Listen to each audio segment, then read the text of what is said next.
राबिया को इंसाफ दिलाने के लिए युवाओं ने निकाला कैंडल मार्च। मुरादाबाद में दिलों को झंझोर देने वाले राबिया हत्याकांड के हत्यारों को फांसी की सजा की मांग को लेकर मुरादाबाद में आम आदमी पार्टी के जिला प्रवक्ता रविंद्रनाथ भाटिया की अगुवाई में युवाओं ने कैंडल मार्च निकालकर अपना विरोध जताया।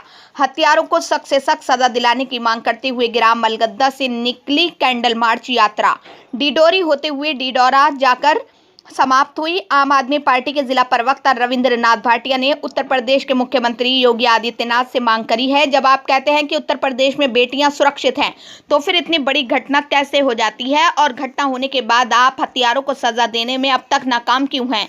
आखिर आप अब तक पीड़ित परिवार से क्यों नहीं मिले? इस मौके पर इंजीनियर फुरकान सैफी, विशाल कुमार, दीपक कुमार, बासित, फिरोज आलम, शारिक सैफी, प्रेम सागर आदि मौजूद रहे। बहन राबिया को इंसाफ दिलाने के लिए आपके द्वारा कैंडल मार्च निकाला गया है।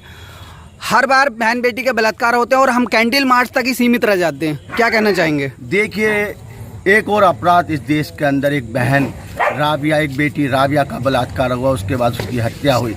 ये भारत माँ आज खून के आंसू रो रही है। देश की भारत माँ ये कह रही है कि जहाँ बहन बेटियों को देवी माना जाता है, उस देश के अंदर ये जंगन अपराध हो रहे हैं। इसने रोकने के लिए कहीं ना कहीं ये गवर्नमेंट जिम्मेदार है। जब तक हम इसके लिए निष्क्रिय रहेगी, जब तक ये बलात्कार और हत्याएँ हो बढ़ती रहेंगी। हमारी पिछले दिनों से, कई सालों से ये एक लड़ाई चल रही है, जिसमें स्वाति मालीवाल जो हमारी साथी हैं, जो दिल्ली महिला विंग की अध्यक्ष हैं और महिला आयोग की अध्यक्ष हैं, उन्होंने 15 दिन की भूख हड़ताल केंद्र सरकार से एक अपील करी थी कि मोदी जी बहन बेटियों की रक्षा के लिए फास्ट ट्रैक कोर्ट बनाएं, जिसमें जल्द से जल्द 15 दिन के अंदर निर्णय लेकर जो अपराधी हो उसे फांसी दी जाए। हमारा लगातार केंद्र सरकार पर ये दबाव रहता है, इन आंदोलनों से, इन मोमबत्ती कैंडल मार्चों से, कि सोई सरकार को जगाना चाहते हैं। ये सरकारें जागें और इन मोमबत्तियों की रोशनी को देखकर कुछ सीखें। ये कब तक अपराध होते रहेंगे देश के अंदर?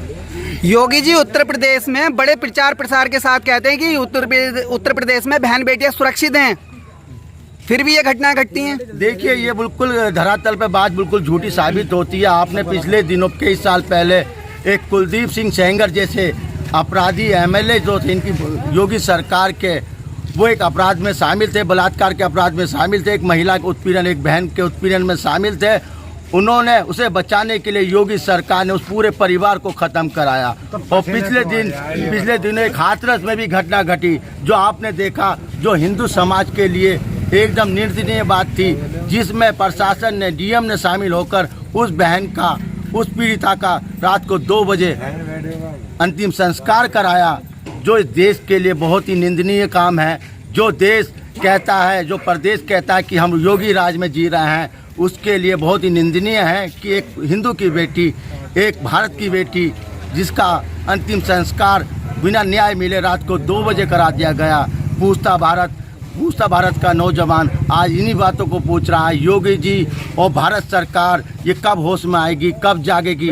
आज ये कैंडल मार्च इसीलिए किया गया है। घटना दिल्ली में घटी है और हमारी बहन राबिया भी दिल्ली में ही सिविल डिफेंस में जॉब करती थी, तो दिल्ली सरकार इनके लिए क्या मदद कर रही है? देखिए, दिल्ली सरकार इस पीड़िता बहन के लिए पहले दिन से 26 अगस्त से ही इसके साथ है, इनके